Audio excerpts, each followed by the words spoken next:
Call the September 24th regular board meeting to order. Let's first stand and say pledge of allegiance. I pledge allegiance to the flag of the United States of America and to the republic for which it stands, one nation, under God, indivisible, with liberty and justice for all. All right.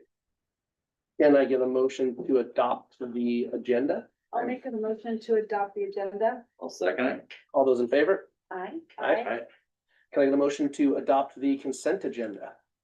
Make a motion to adopt the consent agenda. I'll second. All those in favor? Aye. Next thing up is public comment. Do we have any public comment? We do not. We do not? Boys, nothing? All right, we'll jump right into reports. First one being the 2025-26 Staff Professional Development Plan. And that will be Actually pushed down to the oh, next. postponed. Okay.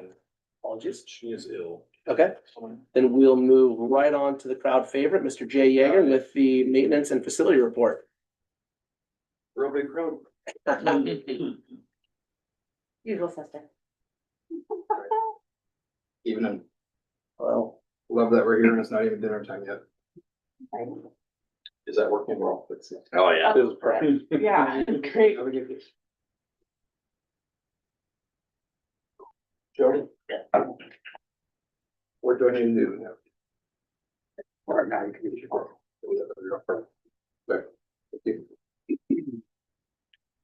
right, so we have summer update. So quick overview of the summer. I always like to see how many working days there are in the summer. For some people, it seems like a long summer when you're trying to take care of your kids all summer and trying to find something to do, but for the staff here, there were 43 work days. And then most of the maintenance and the custodial staff try and plan their vacations over the summer. So there's a lot of 2-week blocks where there's staff out. Maintenance was, I touched to this last month when I was here, but maintenance was staffed with only 2 employees from April through July. Caveat of that, when we hired the third maintenance employee, we stole someone from the custodial, so they were understaffed then at the high school. When I talked with Brian Mickelson about some of the custodial projects, one of the things he wanted me to mention was how everybody shared staff and everybody worked really well with each other this summer to make up for the 1.5, 2 positions that were vacant for a while. So, and that kind of put us into slightly a survival mode for the summer this year. A lot of it was a status quo, maintaining the facilities that we do have. Not a lot of the new projects this summer. So I'll just touch at the campuses real quick. Just a reminder, there's 3.5 people assigned for a custodial to the elementary. The elementary is just over 100,000 square feet and 43 classrooms there. Custodial team does the cleaning for the entire space, and then they do minor maintenance, such as some plumbing fixtures, light bulb changes and things like that. Total campus there is a 25-acre campus, and our grounds team maintains all that. IRE this summer, the maintenance team spent 3.5 weeks there. IRE, with the amount of students that we have, gets a lot of abuse. From stairs, handrails, restrooms, walls. Building B was built in 1991. So that building is starting to show its age. Building A, with over 600 or just under 600 students in the building A, really takes a lot of time out of us. So we spent 3.5 weeks there this summer. When you think of only 43 work days, 3.5 weeks really ate up really about a month, right? So some of the big things there, there's 138 138 air filters at the elementary school. And they're all on, or, most of them are on the third floor mechanical. So you're having to pack everything up and then let everything back down. We do all of our own maintenance for the boilers. Last summer I started getting Noel Santana, who he came to us, I want to say 4 years ago. 4 years ago, he came to us in maintenance. He's been with the district for over 15 years. Started as a sub custodian and then has worked his way through. So he's doing all that maintenance now. The big thing there is the PTA. They donated a rock climbing wall for the gym in building A. I haven't seen the kids on it yet, but it's gonna be super excited to see them when they are. So here at the middle school, there's 2.5 custodians assigned here. Just under 82,000 square feet and 27 classrooms here. This is a 16-acre campus. One of the big tasks from the custodial team this year, they did a lot of pressure washing outside. Part of that was my fault because we pulled the trees out and we got to clean up behind them.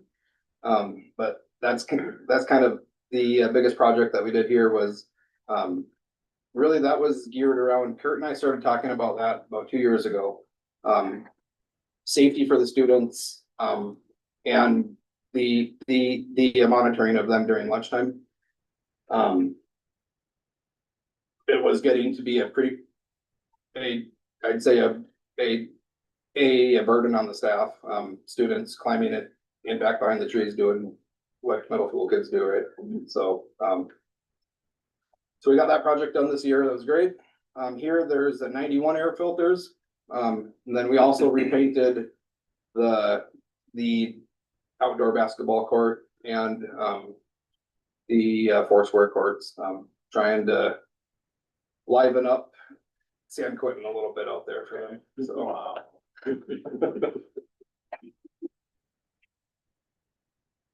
At the high school level, there's 3 full-time custodians assigned there, and at the high school, those custodians also have to do the MP3 campus and the district office and the transportation department.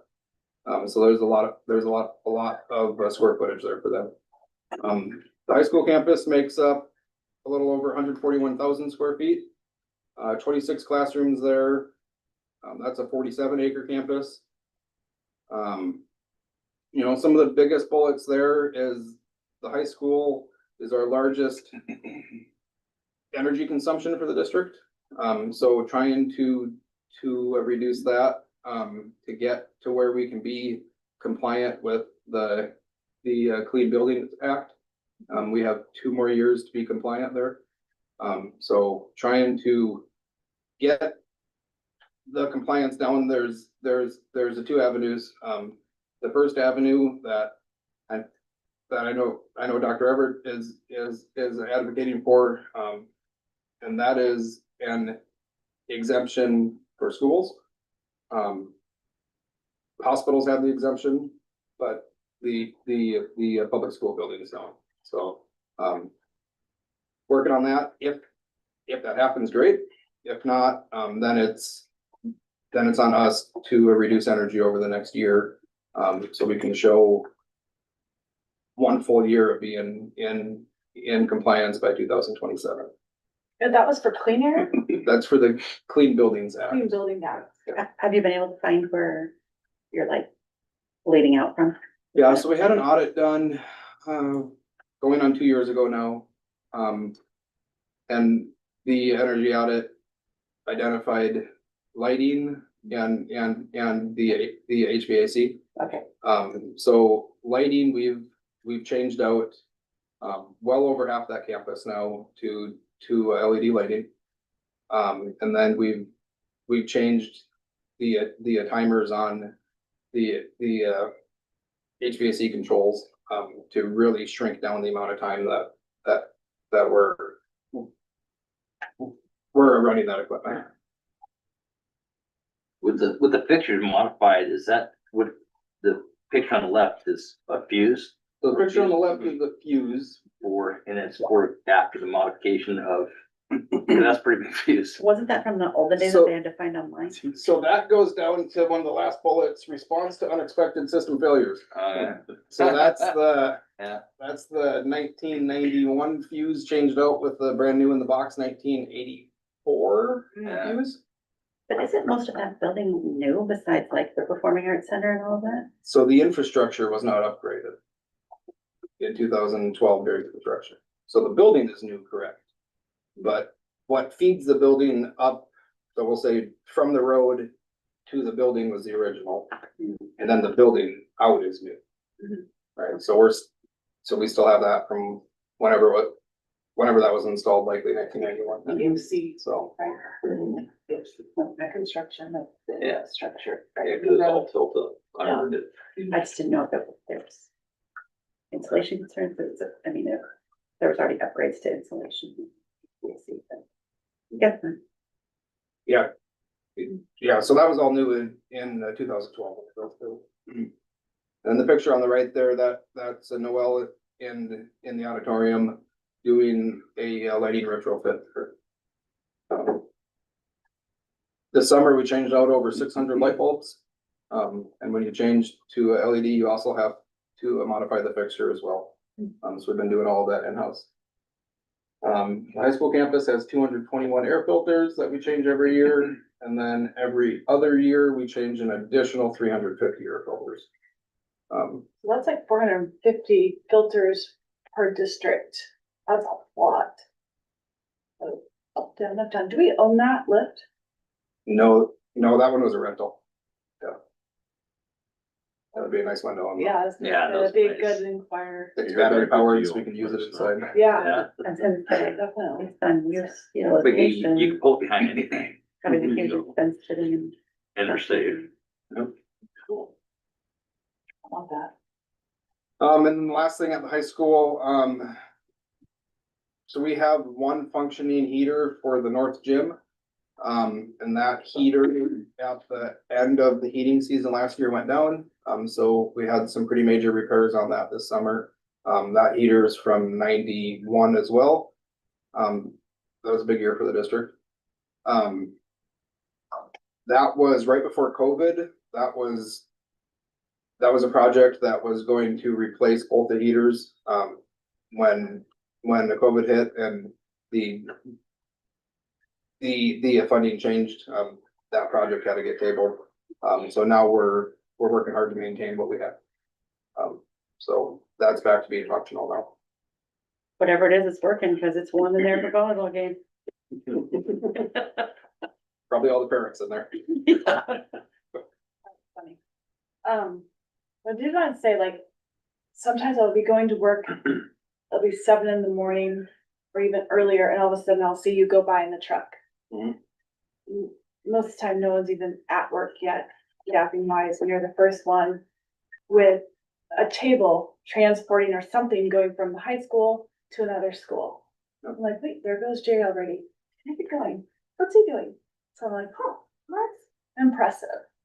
So thanks for just being on top of everything, making things run the way that you do, because without you spearheading things and having the energy, this wouldn't run like it does. Absolutely, thank you. Seven's probably a little bit later. Yeah, I was gonna say, that's probably the latest time I've seen it, but there's been some times that I've seen it pretty dang early, and I'm like, oh, wait, where is it going? What is going on? We played basketball a couple years ago. and I remember Jay showing up like in his full work stuff for basketball night. He's like, oh, I've been at school for 20 hours because something Right. broke in. I can't remember what school is that, but just, Oh, yeah, there was a winter it storm. was a winter storm. That's right. Yeah. I was like, oh. It would be interesting to really track your steps. Do you track your steps? I don't track my steps. I do track my hours, but not my steps. Project. That one seems really beneficial. It'd be kind of a fun project for a student to do, like on a staff member Right? that's really moving around just to see what, in a day. So, yeah, thank you. Navy thing. It shows. Thanks. Yeah, but for being short, nobody would ever guess that from the public that you're going, how much you're going without or sacrificing and, minimal staffing, whatever. Because when I came to I remember right through the first day, I mean, that place just looked phenomenal. The floors were like glass. Everything I even told Tyler Dawkins, I said, make sure to tell whoever the custodians are here. I said, this place looks great. I mean, they did a good job. I mean, he said, yeah, no, they take pride. We work well with them. When we give them a request, they're a great staff, work with, good people. And, so he said he's gonna relay the message, but I want to let you know too, that for being, to see the grounds and the fields and the buildings, and it's not like, the district's slowly getting bigger, but you're not getting more staff. You're getting less staff as you go. So kudos to your management. So the biggest asset that we have is the staff. And we do a really good job with making the staff feel valued. And with that, they take a lot of ownership in the work they do. So, and I'd say that value starts at the top down, right? Sure. So without Dr. Everett and Dr. Harville, I think that's the first time I said that. So. It's fun, isn't it? But, yeah, You're gonna live that all year. There's gonna be travel and Are these your boys? No, those are theirs. These are my boys, sorry. They are? We got football I didn't know practice. that. Oh, yeah, they are. White's I know that I see Arizona. that. Yep, sorry. Yeah. But yeah, and to promote, to see Noel, go from being custodian, now he's like maintenance guy and being successful at it too. Started here at 5 years old with his dad sweeping gyms for him. Yeah, Awesome. and he's such a great guy all the way around. He's the nicest, most polite person. It you've ever really met. is. So I just want to close by saying it was, with going status quo and the survival mode, like I said, we still did accomplish a lot. One of the biggest things was a budget, with the way we were able to manage it throughout the year. And then the budget team was able to allocate some funds that we can spend in the summer. With that, we spent just over $100,000 between June and August. My department did a maintenance, right? So that's pretty special. And then, like I said at the beginning, just everybody sharing workload between the campuses. Takes a whole team, and everybody showed up, so. do you ever present to Honor Society or some of the other service groups for hours for students to do beautification projects? I don't, I've been pitching it to my daughter, who's an artist, to paint something on the yard wall or whatever you want to call that out there. It's just this giant gray mass, and just do like MMS or a Trojan head or something, so that she has all of her Honor Society hours in. And just so fun. yeah, I've never looked into that. They all have to get in, I don't know how many hours for Honor Society specifically. Okay. But it would be great to take ownership of their own community and their building. Something I'd be happy to look into. Or reach out to Robert. How do we reach out to Robert? Oh, I still gotta sell that at home. I'm selling it here. Okay, Thank you so much, Jay. Really Thank you. appreciate it. Thanks, Jay. Thank you, Jay. thanks. All right, next item up is new business. Want to take your brother? You're so good. Thank I you. thought that was Jay's time. Yeah, football practice, yeah. Yeah, first review policy and procedure 3210, non-discrimination and equity. Dr. Arnold. Good evening. Before I jump in, kind of to echo the board sentiments and then Jay's comments about the custodial staff. When in the spring, when we notified each team that they were gonna be working down a person to a building, everybody we talked to was like, okay, we don't like it, but we're gonna make it work. And they were concerned about hitting their high levels of expectations with being short-staffed. And so I think Marty, you said that the floor was immaculate. Like it was a brand new building. That's how. That is the pride they take in the work that they do.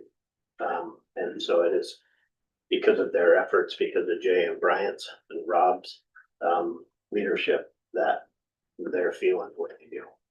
I've worked in other buildings and that has not been the attitude of the custodian. Do you have a decent sub pool to pull from in the event since you're already short staffed and then what if someone calls out? I believe the sub pool is up to 2 right now, 0 to 2, and we're still trying to get one.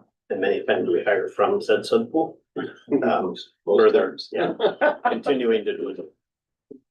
I've seen ads for Bellingham Public Schools. It's a common issue. All right, so tonight we have 4 policies for the board and so I'll go through this as a reminder. Oops, I'm going the wrong way. I apologize. As a reminder, WASDA changed their classifications. So critical is the one that's, we have to have, it's essential. It is based on federal state law. Encouraged is well, not required by law. Policy is intended to reflect the spirit of existing state or federal law. And then discretionary, they didn't change that. That is addressed as an action likely deemed to court by the board or local school district. So the first one I'm bringing to you tonight is policy 3210. And this is first reading, so as always, ask questions if you have them tonight or send them an email. Changes to 3210. Last spring or summer, Washington State updated their protected classes. And they included ethnicity, homelessness, immigration, or citizenship status. And so WASDA updated this policy to include those protected classes. WASDA also added language about student handbooks. And WASDA came out with a template that every student handbook has to have some version of. And then WASDA, as OSPI and WASDA do, is they came through and audited us in the spring. They do a civil rights audit, and one of the things they asked for was our student handbook language. And so it is boilerplate language from OSPI, and then we meridianize it, so to speak. The big change in procedure 3210 is it's been reorganized to help employees, parents and students understand the complaint process better. The previous version was a little bit difficult to follow, and WASDA has tried to clean this version up.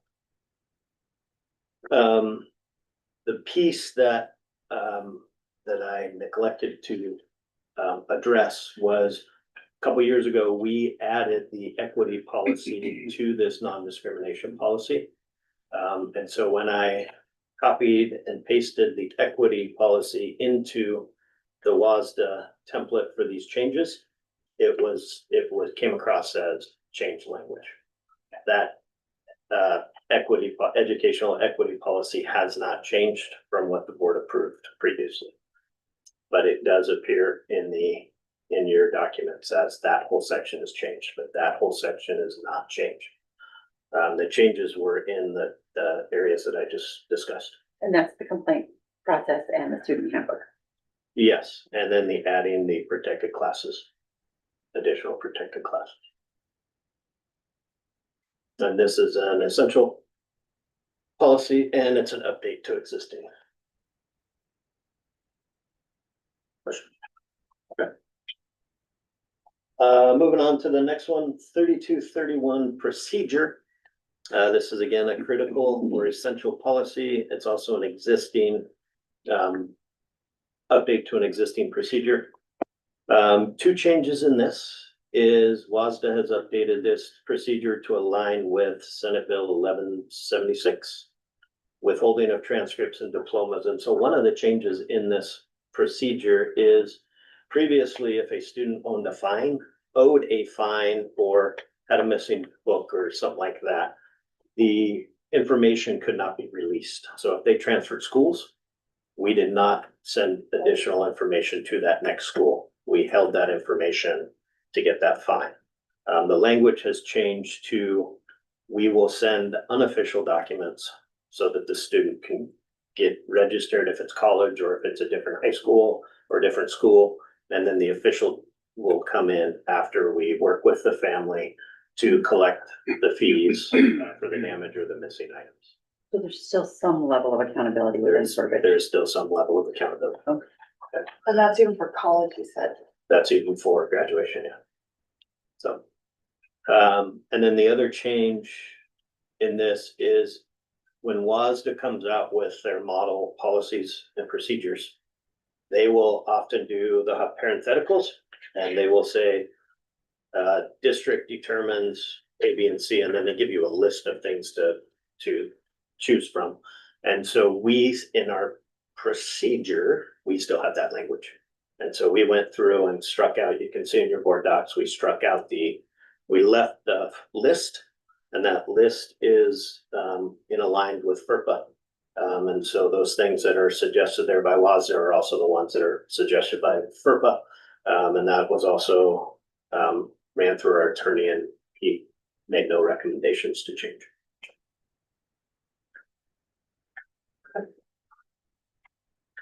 Next policy is policy 3241.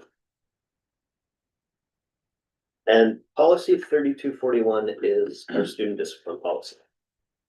And there's a little history here, and what you have, so it is a critical / essential policy and procedure, and it's an update to an existing. So Meridian School District has always had a policy 3241. The shift here is that in your board docs, I gave you a clean, unmarked up version of 3241.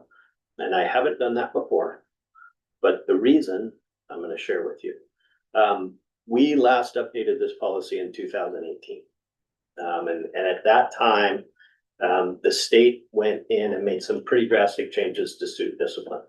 And so we updated our policy to match those changes. The state came out and they updated it once, again, I believe in 2019. And then in 2023, it made a shift. And what they found is through the discipline and looking at data from schools is they found way back in 2018, they found a higher percentage of students of poverty, students of color, students who were behind in grade levels, special education, students who were receiving special education services. Those students were receiving more discipline than other students. And it was across the state. I'd like to say it was across the nation, but I'm not going to say that. I'm going to say it was across the state. And so they made those changes at that time. So we adopted it at that time. Then they made, I think, 1 or 2 other changes. But then in 23-24 or 24-25, they changed the rules again based on legislation. And they modified the rules. And so WASDA came out with emergency rules, which were in effect for the 24-25 school year. We did not adopt them, but we followed them. Our assistant principals in our buildings were aware of them, but we didn't get around to adopt them, partly because it was shared. These are going to change. These are going to change. So we chose not to adopt them. I consulted with our attorney and he said, you're probably good not to adopt them. And so they changed, and the emergency rules that were in effect last year became in effect, I believe, in July. And those rules were so vastly different from the 2018, the last time this policy was updated, that it made more sense to me to just give you a brand new version, clean version of 3241 for the review. If you look in the policy of 3241, there is a section, I think it says MSD discipline matrix. And it's a little link, it's embedded in there. Pretty sure it's in the policy, it could be in the procedure, but if you click on that, that takes you to a spreadsheet, which is a Google Doc, which our assistant principals and principals have been working on, really our assistant principals have been working on over the past year and a half to match the new rules. And that spreadsheet, that Google Doc covers discriminatory language. It covers violence. It covers, I'll just call it general misbehavior, but it's broken up. And then it gives you different categories. It aligns a consequence. It aligns a restorative practice. And when necessary, it aligns an RCW. And so that is a document that helps us get alignment across buildings. Our assistant principals and our principals, you've heard us talk about their collaboration. And their goal is that if they're at the middle school, if you're a family and you have a student at the middle school and high school, and they do the same infraction, the consequences will be very similar. And so that document has helped us to align our buildings. I like this document. It's, and kudos to, further talk about our principals. Robert Kratzik is amazing with the spreadsheets. And so he is able to make, so he designed that with Sean Doffing. And then it's just kind of evolved over the past year and a half. Great. And then correct me, was this could also apply to social media and outside of school as long as it has Implications back within the to building. So the learning environment. Thank you. Yeah. And this, I guess in general terms, and Dr. Ever jump in here, but previously, when they made that shift in 2018, the discipline rules went from punitive to more restorative. And it really kind of opened up where you had to, I think the language was, you had to try if something happened, you had to try a corrective action before you could take a more direct or more impactful corrective action. And so it kind of loosened up a little bit.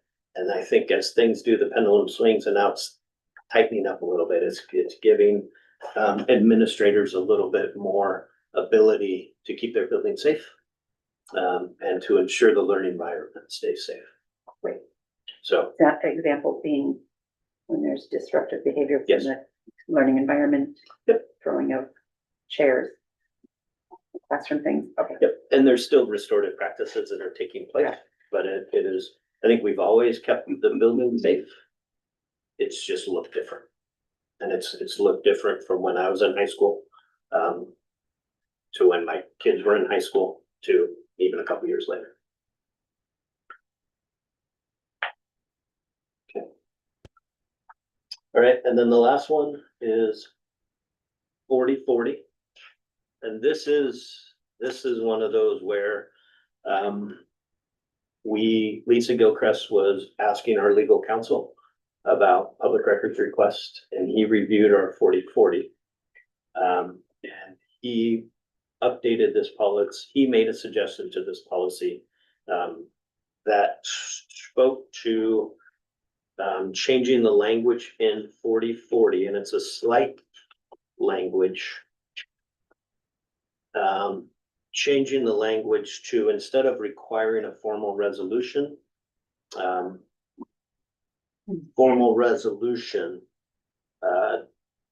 to the volume and diversity of records continuously generated by public school districts around the state public records requests have been provided to them. Some of them with an honest intent. They wanted this information. Some of them are I'm going to use the term, I gotcha. And because of the amount of information that a public school has, if you miss a deadline, you're in violation of that public records request. So by making this small adjustment, the board is not making a formal declaration, but by adopting this policy, they are declaring that we are not going to try to maintain those records, and you're saying that maintaining of those records are impractical.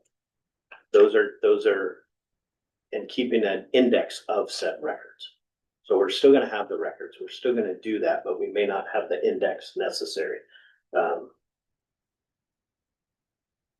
let me, in practicality, what does that look like with transparency and if there is a records request? If there is a records request, we'll still provide the records. I mean, we'll still go through our due process. But we just don't have to, if you look at it, it says the board hereby declares that trying to maintain a current index of all the district's records would be impractical. So it's maintaining that index of all the records that we maintain. So if we get a public records request, we're still gonna meet that public records request. But if they ask for an index of all of our public records, by us having this policy, we will not have to produce that. And in fact, we can produce this policy that says, here's why we don't have it, And protect you from lawsuit. and helps us with that. But you will Because they still get- be required to release the record. We'll request we'll information. still respond as according. You just have to ask for specific things. Yes, Like, give us emails that pertain to, or give us certain permits that you've required that for Exactly. the stormwater Yep. at blah, blah, blah. Yep. Or whatever. and Lisa has done a very good job of keeping up on those. And her volume of records requests Mhm. has increased as well. And I think she shared that, or someone shared that recently. Yeah, can you add a little bit that Absolutely. might help? So the gotcha, another way of saying that is weaponizing, records requests. And so sometimes, and we've been fortunate, but some districts are being hit with requests to provide every purchase that's ever been done by the district, or to provide an index of every purchase that's ever been done by the district. And that's not all digital, right? Sometimes that's, and it's a waste of resources, a waste of time. And sometimes it's done because maybe a company is looking for contact information because they have a product that they want to sell. And so that's one way of getting information. Sometimes it's done to try and, they might send the request to a teacher, not to the records request official. And then after 5 days, we're bound to respond within 5 days. We don't have to have the record, but we have to acknowledge that we've received it. And if we don't after 5 days, then there's a liability that exists. So this is just one measure to protect, but you're concerned about whether we fall through. And Lisa does a nice job to say, hey, you asked for something, you need to be more specific. Can you tell us exactly what you're looking for? And Dr. Everett mentioned that the request to teachers, not only a request to teacher, but a request to teacher during the summer, where they may not be checking their email on a regular basis. So And so going through that channel too is important. Mhm. Yep. I almost have to release every single day. Or I get it a lot. it is a lot of work. Questions? All right, cool, thank you. Next up, we have the finance report with Daniel Yorkton. Good to see ya. Everyone. It's an easy one. Are you liking the new deal? Yeah. Thank you. I'm just getting your slide. Okay, this first one is September enrollment compared to budget. We are down 11 in the core program. It was pretty accurate budgeting for enrollment. Typically, we're up a little bit. Seems to be kind of a common theme like this year and last year where we start down a little bit and climb up over the first couple months of the school year. If I had to make a prediction, I would guess it will probably be reaching our budget enrollment in November. Probably climbs up a little bit and then it'll fall a little. We'll see where it ends up at. MP3 is up 1. So we've really stabilized MP3 at about 215. It's been there for a number of years. I'm assuming this was done before they completed all the choice transfer requests. Yeah, and I believe we have had some more coming in after this. That's my understanding. Special education is up 3, so pretty close there. The running start, those don't come in quite yet, so we don't have those in here. I've also added the ECAP enrollment, so this is the 40 students that we have. So it's budgeted 16 3-year-olds and 24 4-year-olds, so at the time of the enrollment count, we hadn't filled that up to the 40. Also, if you're curious about the the traditional TK enrollment, that's the first line. In the core program, that's 44, and so now we're capped at 44. That's the current legislation. Questions on enrollment? So early childhood is not meeting projections at this time. Yeah, but I think it was more of just getting the right students lined up. That I think there's also there are 12 students that we're getting funded 70 to 75%, so we do have a shortfall. Yeah. In the implementation. I know that from our previous conversation, but I just was looking at what was actually projected and what. Thank you. Yeah, at this point, we've filled our 84 spots. okay.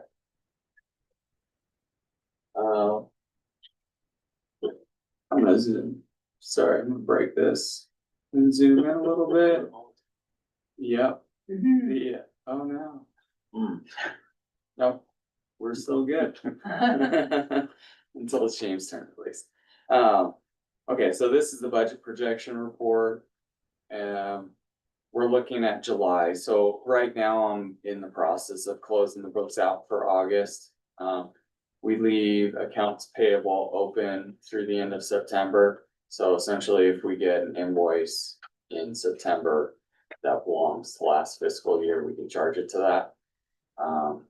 As of October 1st, if you receive those, they go to the next fiscal year. But Dory Luce, who's our accounts payable specialist, she's pretty good at chasing all those invoices down, and we're in a particularly good spot this year. Where in most years we would do a special accounts payable run and have you guys come in just to sign those documents and run that close to September 30th, just to squeak in the rest of those invoices. But Dory's, she's so on top of it that we don't need to do that this year.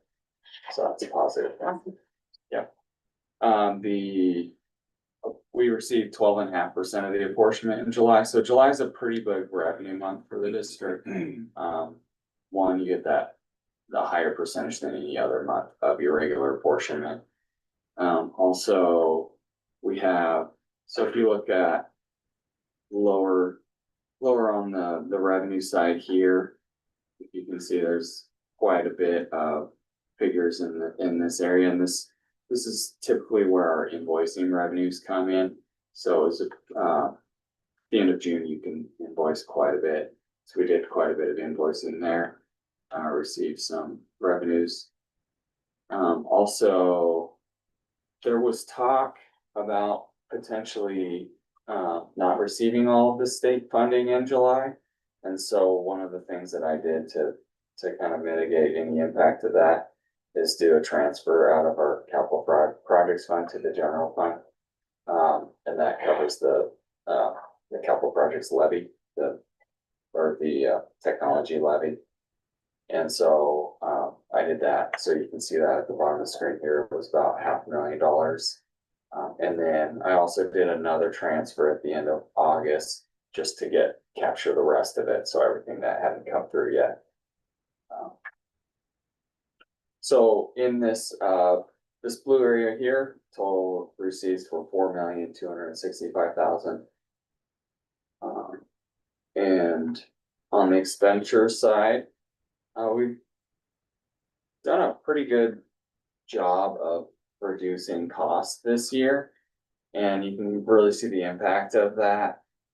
In July, there's the payroll amount was down from the average, so it was 17,229.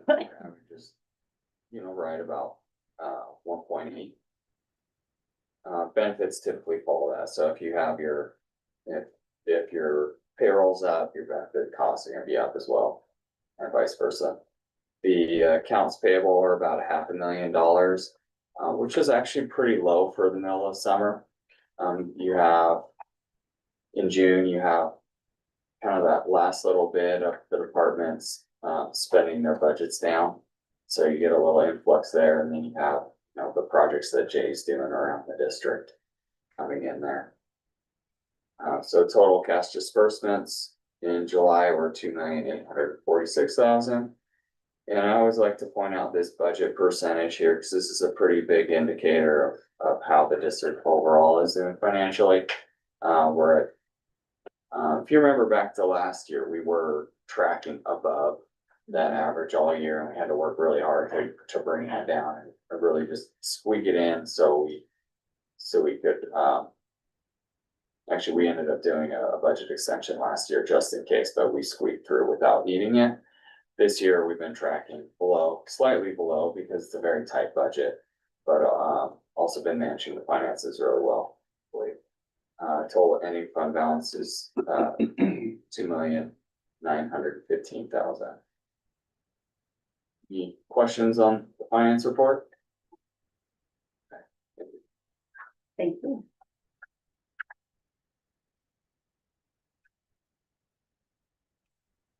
Thanks, David. Thank you. Oh, David. Okay. So I think I'm gonna keep the team up there as we continue through. I love that. Just some really exciting pieces. Last year, we did work with our principals and head coaching. Stacy Thomas used Cell to help our principals really look at engagement.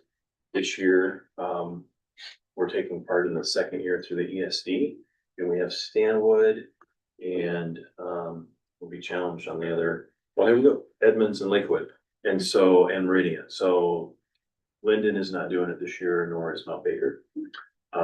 And this year it is around student voice and ways to engage our students to share what it is that they are experiencing and how we can respond. So looking at different ways to work with students on their perspectives about what's happening. And so walkthroughs and strategies to work with our teachers about how to guide them and coach them in the moment when they are being observed.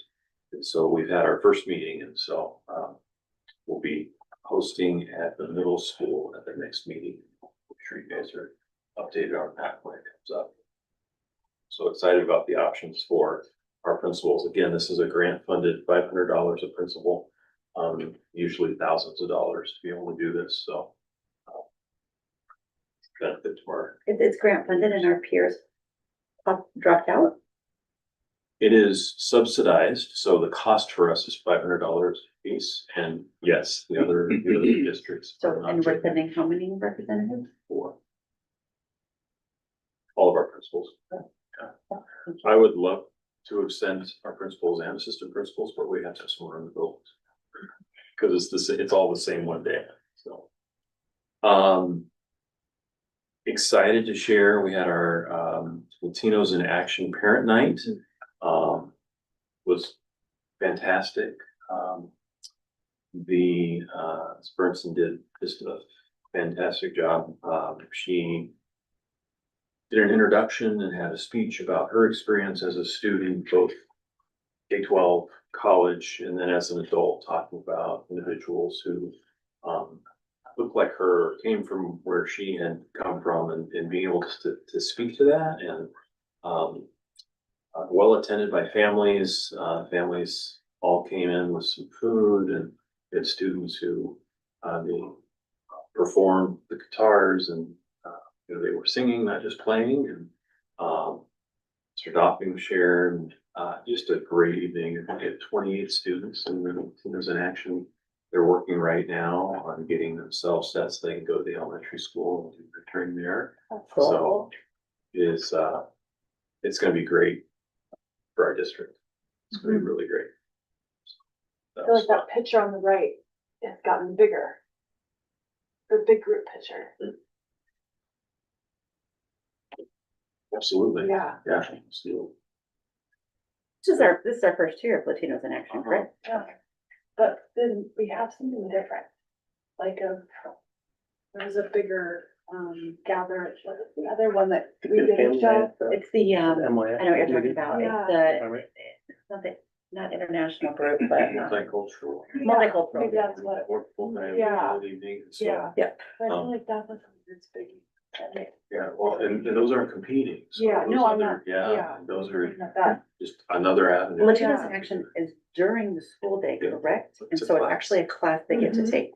I love that. That's great.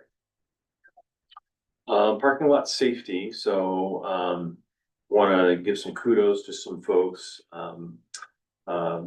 Nate Beatty at the elementary school, you just know the humanity that has to go through that building, whether it's our buses and the students funneling in, and then also the parent drop off and pick up. And then also MP3, we really don't have a lead-in that's great for MP3, where we have, pickup in the afternoon more so than a drop off. It's 2 times a week, but we had some indicators of unsafe behavior, mainly because people were lining up before the pickup time and on Laurel and trying to get off onto the shoulder. And so,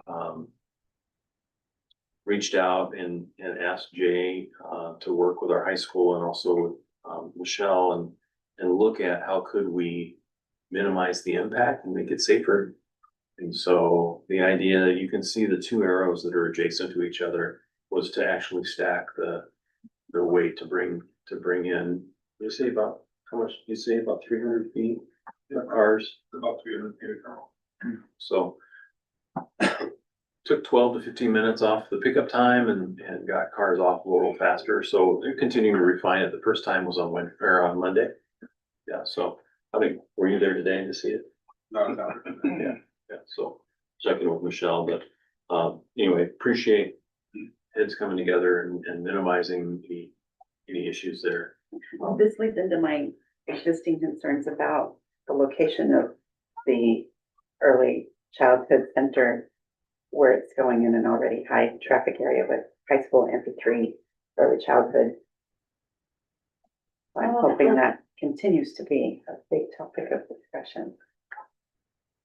We'll continue to examine that. I mean, we have people in the district office now, and we have those things happening. But you don't have 3 or 4 classrooms of early childhood learners being dropped off, picked up. So there will be definitely an increase to traffic. Yeah.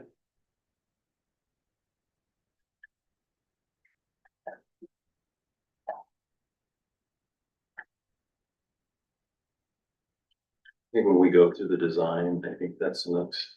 Yeah. Next piece is we have it posted for an architect, so we'll go through a couple weeks for an RFQ, and as we go through the development of that, we'll also look at what options can happen. Right, so. Fun part there is we're expecting to break ground in fall 26.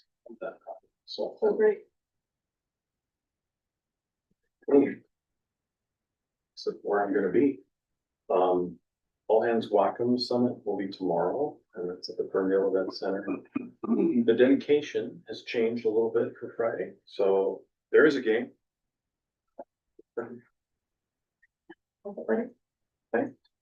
First Friday. Oh, for that, Yeah. And so, message went out to the community today, and then WASA, got a board meeting and fall conference is just one day in Tumwater. And then, an item that just presented itself is, Representative Santos, who leads the education committee with the legislature, is coming up to Washington County. And Rep Timmons, are gonna host a mental health convening with, superintendents on October 2nd. Student well-being and behavioral health is the topic. Don't know any more about it than that. And then I'll be attending the Real Skills for Real Life Conference in Washington, DC. And because of my attendance, Dr. Harbaugh will administer the board meeting. So, yeah. Awesome. Thank you very much. No student board members today. Do we have information from board members? We are wrapping up the field dedication. We have very limited tickets left, just by capacity of we had to move it to the commons. we will reach our capacity of 250 attendees. Yeah, so it's all hands on deck Friday, or Friday night for setup, and then Saturday is the big event. And it's pretty remarkable what will be taking place there. You're saying that there's limited tickets for the Ola? Yeah, Oh, okay, cause there was a thing that said that you could still buy tickets at the door. People will think that. I don't know. Okay, okay, No, so no tickets at the door. it would be very unlikely that you would get in. Okay, 'Cause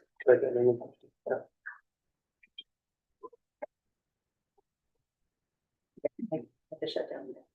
Just because it takes 3 days to transfer, I'm sure school gets some money. So yeah, it's gonna be great. Mr. Ames is very excited, and we have students, prior students flying in from all across the country. So it's crazy, and including his previous players from Mount Si, his very first coaching job. that's cool. Feel So- like a couple of calls. It's pretty cool. The people I've had the privilege to speak to the last 3-4 weeks. It's been remarkable. So, and it's also his 80th birthday. So On that Isn't it- day, Well, there will be a special celebration with that and the Polynesian ukulele player. Thank you, Jane. All the coverage. So, yeah, we did have to cap it just because of a fun fact. Brian did a great job on including Meridian students in as much as he could. But because we have so many people in alumni in band and choir, or band and cheer, we've opted to not have their performance so that those coaches could attend as community members. But we do have a lot of support. Our side dishes are being provided by the culinary arts students, and our floor arrangements are being made by Floral Design. So he did a great job of including student engagement in the celebration. And so they're on our their recognition on our official program for that. It will be. awesome. Anything else? Okay. Conclude our meeting and sign official documents. Thank you.